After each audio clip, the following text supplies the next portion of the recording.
coaches are filled with visitors, and the engines are proud to run the line without rain or shine.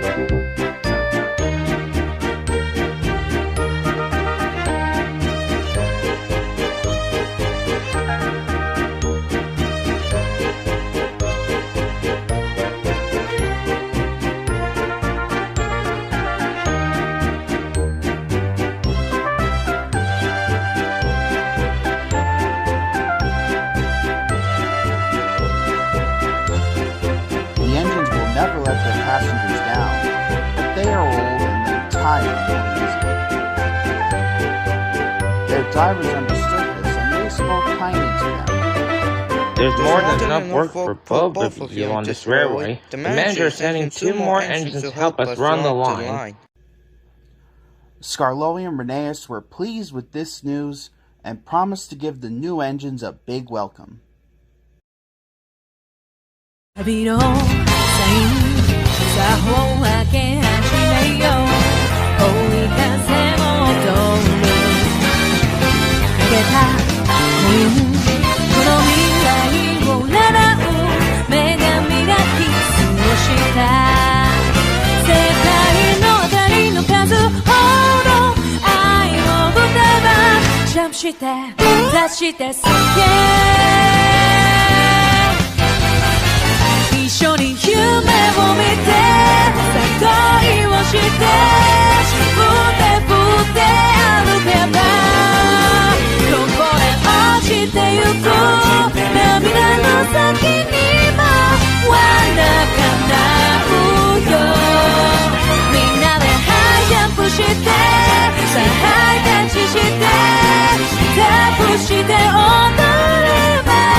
One day, the factory controller sent Edward to the works to be mended.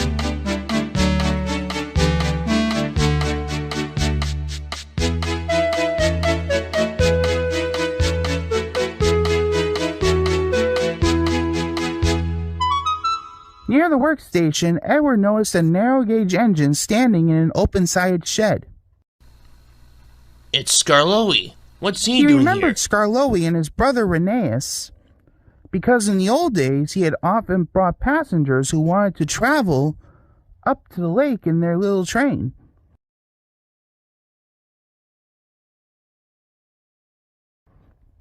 As the men in the works couldn't mend him at once, Edward asked them to put him on a siding close to Skarloey. Skarloey was pleased to see Edward.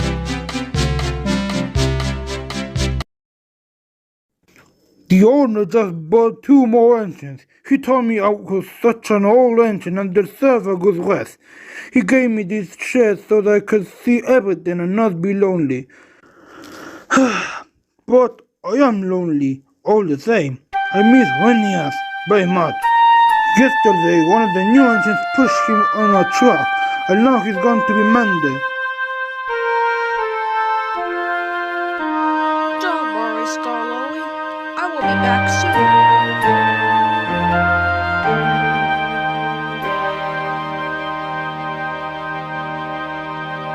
Oh, I wish I could be mended too and poor coaches again.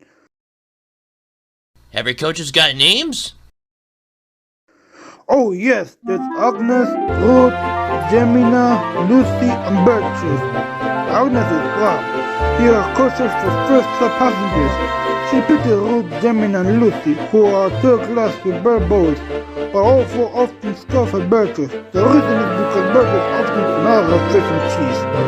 But she is the most important, you know.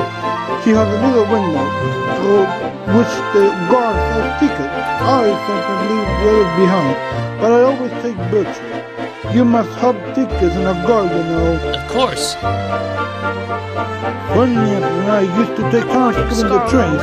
We know everybody and everybody knows us. We whistle to the people in the fields and level crossings, and in the lonely cottage and farms, and people always wait to us. We love passing the school playgrounds at break time. Then the children will always rush over to the fence to watch us go by. The passengers always wave us because they think that the children are waving to them. But we aren't know better, of course. Yes, we do indeed. Of course. We take our tours to the lake and then get ready to put the train back. We enjoy the morning journey home because then our friends from the village come down to do their shopping. We will whistle before every station. Look out! Where's Miss Les? She's coming. This last. We're here. I'm here. I'm here. We'll leave you behind one of these days, Miss Lass. But we know we'll never will. Don't worry. He is joking. We stop elsewhere too, at farm crossings and stills and paths that led to lonely houses. Ronnie and I know all the places very well indeed, and our drivers used to say that we would stop even if we didn't put on the brakes. Sometimes on market day, Ruth, Gemina, and Lucy were so full of people that the guard would allow their class passengers to travel in arguments. She didn't like that at all, or grumble. First class coach. Be quiet, or I'll bump you. That doesn't stop her rudeness to my friends. I'm glad to hear that. Just then some workmen came. We're going to menu now, Edward. Come along. Goodbye, Skarloey. Thank you for telling me about your railway. It's a lovely line. It is. Thank you for talking to me at work. You cheer me up. Goodbye. Skarloey watched Edward being taken back to the works. Then, shutting his eyes, he dozed in the warm afternoon sun. He smiled as he dozed, for he was dreaming, as old engines will, of happy days in the past. But he didn't sleep for long. He heard an engine's whistle. When Sir Handel and Peter Sam arrived, they found they had much to learn. What a small shed. This won't do at all. We're much too good for this old shack. I think it's nice. Huh. What's that rubbish? Shh. That's Skarloey. He's famous. I'm sorry, Skarloey. Sir Handel is upset now, but he's quite nice, really. Skarloey felt sorry for Peter Sam, but what Skarloey didn't know was that sometimes things got stressful during the night. Stay together. Please change your mind. He's still useful? No. Peter Sam! Is it time for work? Oh, Sir Handel, it's only you. Nightmare again? Yes, but what choice did we have? It will be okay, Stuart. We made a promise, and no matter what happens, we're going to fulfill it one day. Now go back to sleep and think about what fun jobs you're going to do tomorrow. But little did Sir Handel realize, things were not quite as he expected.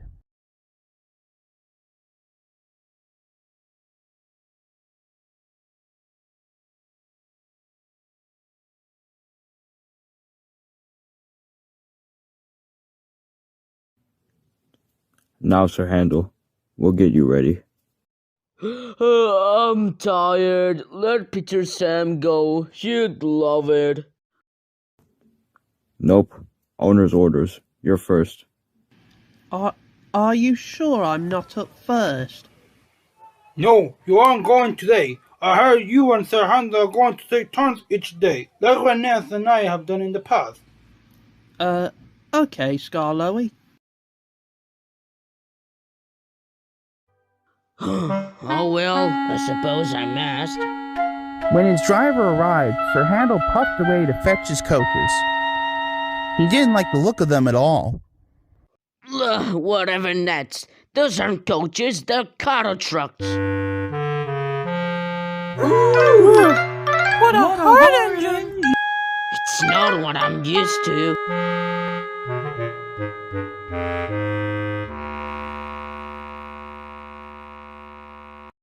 He rolled to the platform just as Goran arrived.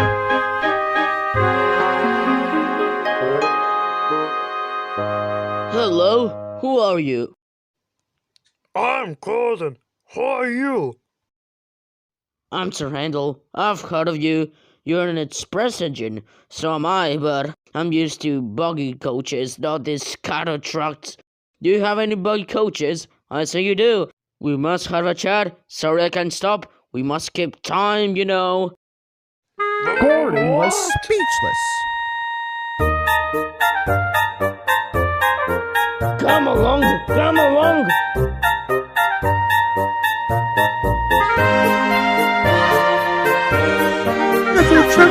Cattle trucks!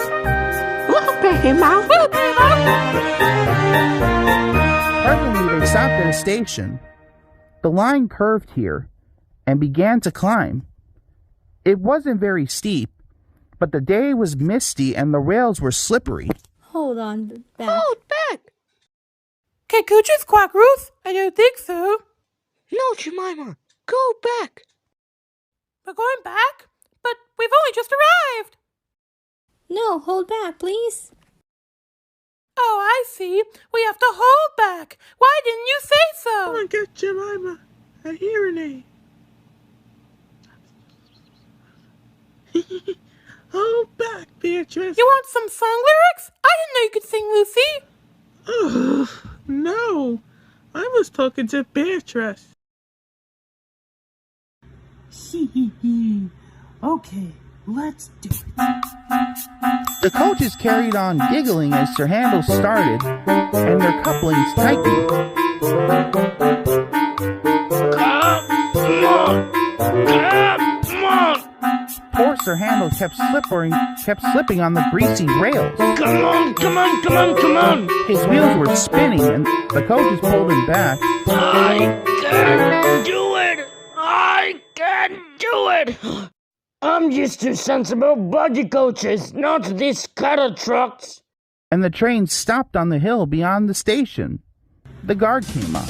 I think the coaches are up to something. Let's bring the train down and try again.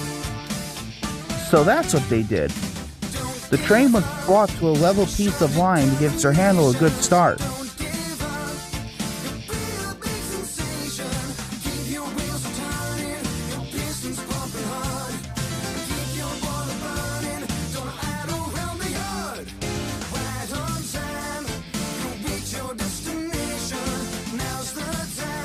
The guard helped the firemen put the stand on the rails, and Sir Handel made a tremendous effort.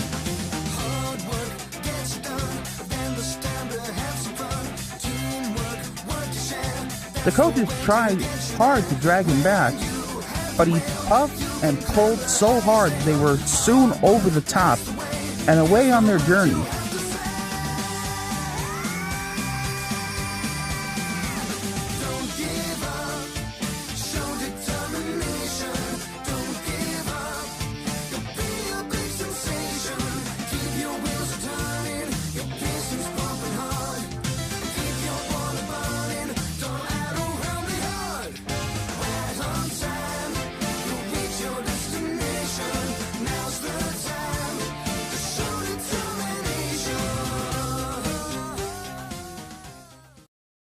The Fat Controller was stern with Sir Handel that night. You are a troublesome engine. You are rude, conceited, and much too big for your wheels.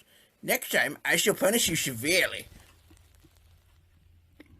Sir Handel was impressed and behaved well for several days.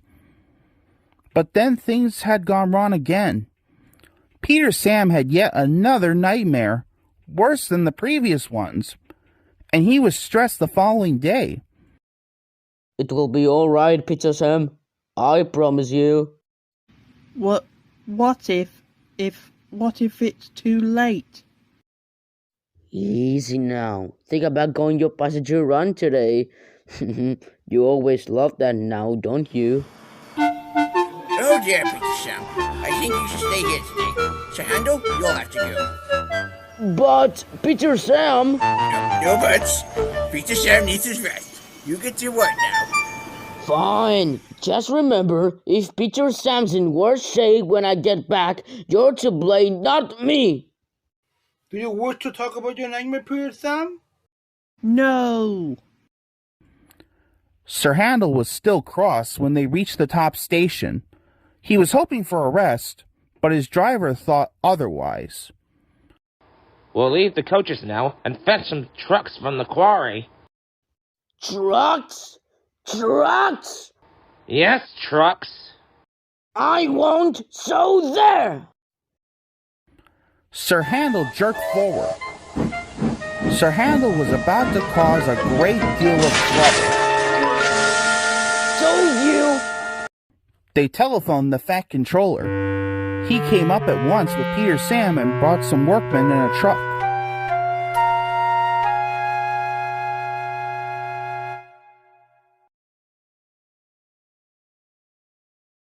Sir Handel, what was that about? You did get out of the sheds today, but maybe not in the way you expected. Sir Handel was feeling rather silly. To make matters worse, there stood the Fat Controller. His message to Sir Handel was brief and I shall blunt. talk to you later. He and the fireman then took Peter Sam home with the coaches, while the driver and workmen put Sir Handel back on the rails.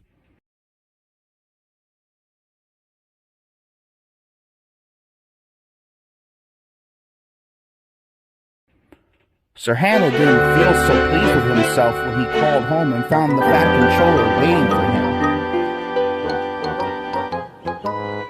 You are a very naughty engine. You stay in the shed until I can trust you to behave.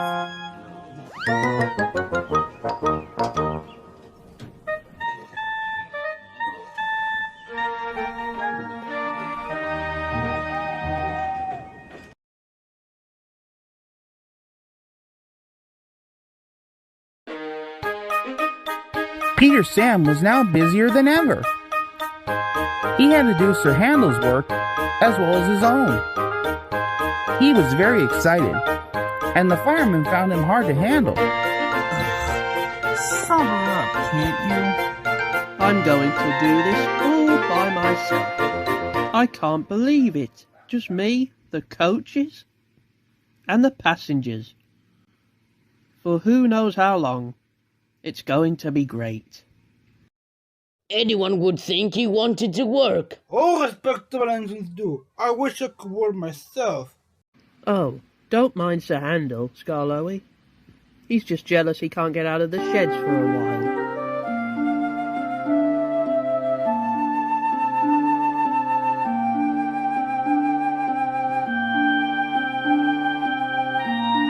Oh, but Skarloey, I didn't mean... It's alright. Keep calm, Peter Sam. Don't get excited and you'll do well. But Peter Sam was in such a state that he couldn't listen.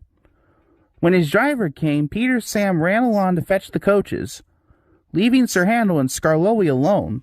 Sir Handel, I must ask, why do you like working? You know that if we don't... I know very well what happens to the engines who don't work, Skarloey, and even those that misbehave. It's important to all the engines, but for Peter Sam, it's more important than ever right now. Why him? Why now? Working distracts him from things that happen, certainly. His nightmares, you mean? They are more than just nightmares. At the coach shed, Peter Sam bustled in. Come along, girls. That's the way, my dears. Gently does it. What did he say? He said, come along, girls. And he called us dears. Really? One does not know what to think. Such a sweet and handsome young engine, too.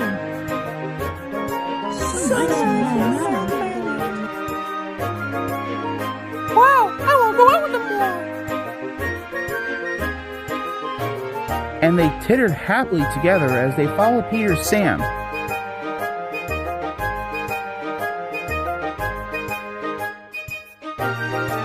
Peter Sam fussed into the station to find Henry already there.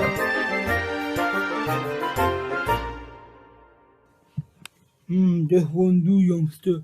I can't keep waiting. If you're late tonight, I'll go out and leave the passengers behind. Humph. But secretly, he was a little worried, but not for long. The guard blew his whistle and waved his green flag. Peter Sam puffed happily away, singing a little song. Peter Sam, I'm running this line. I'm Peter Sam, I'm running this line. What fun it all is. So many passengers today. The people waved as he passed the farms and cottages, and he gave a loud whistle at the school. The children all ran to see him, puffing by. Agnes, Ruth, Lucy, Jemima, and Beatrice enjoyed themselves too.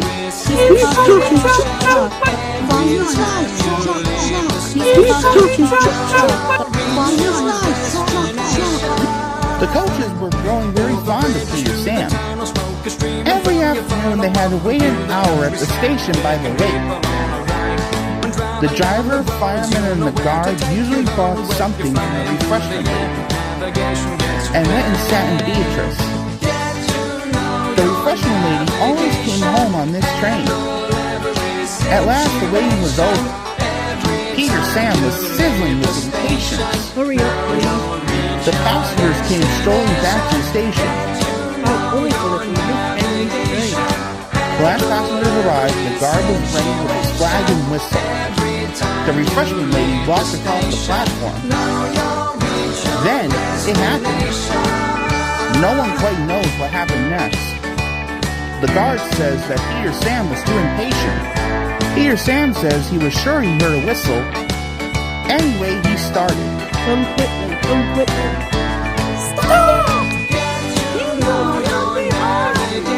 The guard whistled and waved his red flag. The guard looking back saw the refreshment lady shouting and running after the train.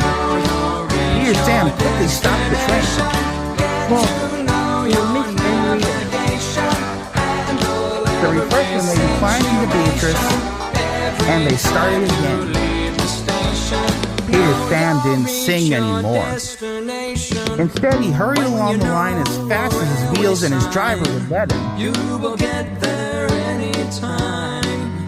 You won't get lost again. You know where and you know when. So get to know your And they reached the big station just as Henry steamed in. every situation. Every time you leave the station, know you'll reach your destination. Get to know your navigation. Handle every situation. Every time you leave the station, know you'll reach your destination. Hurrah! We caught him after all. Not bad, youngster. But the refreshment lady was still cross. What do you mean by leaving me behind, Peter Sam? I'm sorry, refreshment lady, but Henry said he might leave without us. You silly little engine, Peter Sam. Henry was teasing you. He won't come without our passengers. He's a guaranteed connection. Well, where's that Henry? But Peter Sam was too late for that time, for Henry had chortled away. Ha! I got you good, didn't I?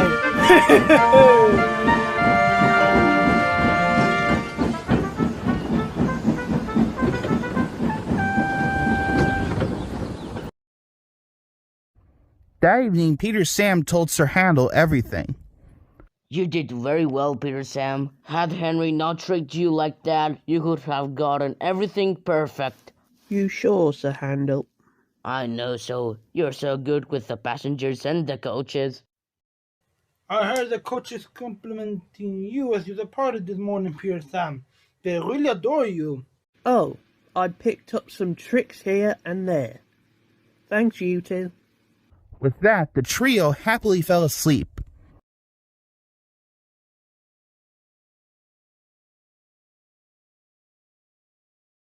Next day, which was market day, Peter Sam couldn't work. He needed repairs.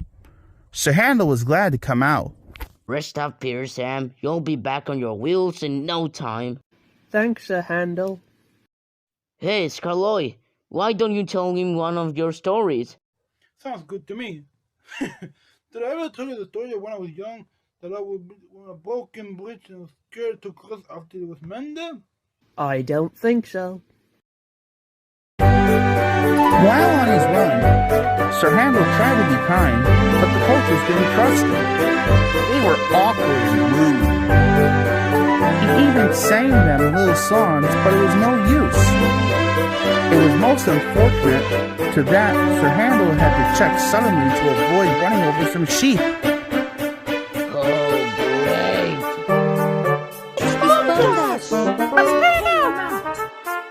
The coaches knew that all the engines must go carefully at a place near the big station. But they were so cross with Sir Handel that they didn't care what they did. They surged into Sir Handel, making him lurch off the line. Luckily, no one was hurt. Sir Handel limped sadly to the shed.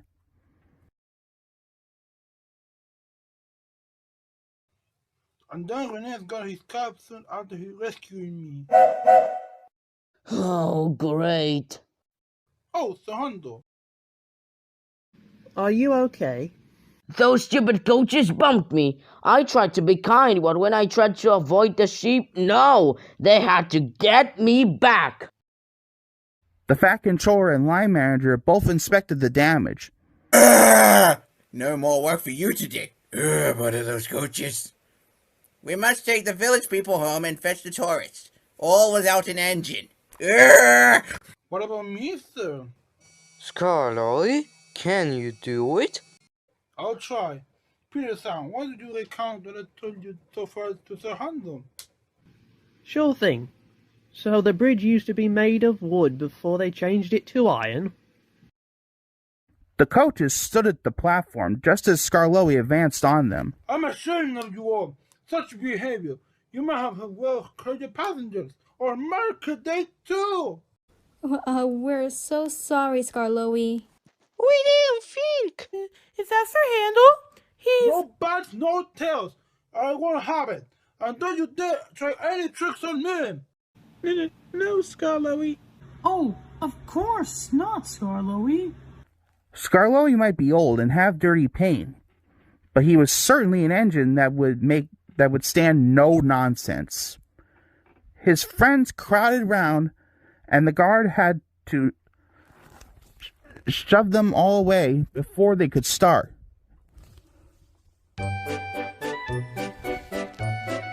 Skarloey felt happy. He remembered all the gates and stiles where he had to stop, and whistled to his friends.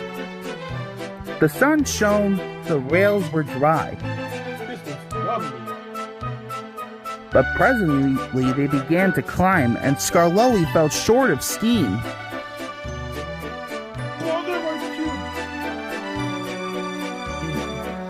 Take your time, old boy.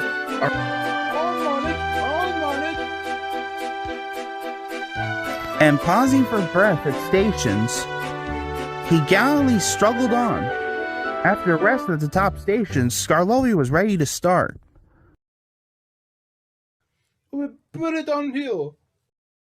The coaches ran nicely, but he soon began to feel tired again.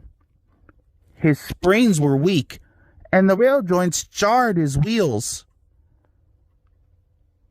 Then with a crack, a front spring broke, and he stopped. I'm a cook!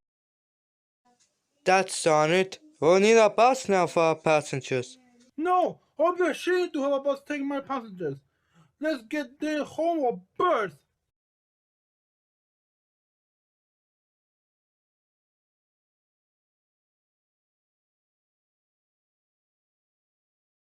The line manager looked at his watch and paced the platform. James and his train waited impatiently, too. Where's that engine? I've never known Skarloey to be late. Skarloey? What? Then groaning, clanging, and clanking, Skarloey crept into sight. He was tilted to one side and making fearful noises, but he plodded bravely on. I'll do it! I'll do it! I done it! I done it! James said nothing. He waited for his passengers and then puffed respectfully away. You were right. All engines can't pull train the young ones can. They can if their mentors aren't faithful, and that's exactly what's going to happen to you. You deserve it. You sure deserve it, Skarloey. You're so brave. I'll say. Excellent job, Old Faithful. That night after Skarloey left, Sir Handel and Peter Sam confided together. They care for their engines well here. I mean, Skarloey and Rheneas are both being mended right now. Yes. Say, does Skarloey remind you of anyone? Sure does. But if I'm to be honest, I think Skarloey's more humble. No doubt there. But no one can replace. Of course not. Heavens no. I wasn't saying that. So, since Skarloey put him in his place once in a while would be interesting to see.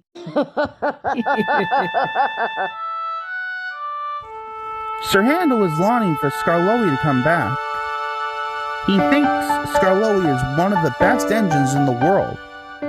He does his fair share of the work now, and the coaches never play tricks on him because he always manages them in Skarloey's way.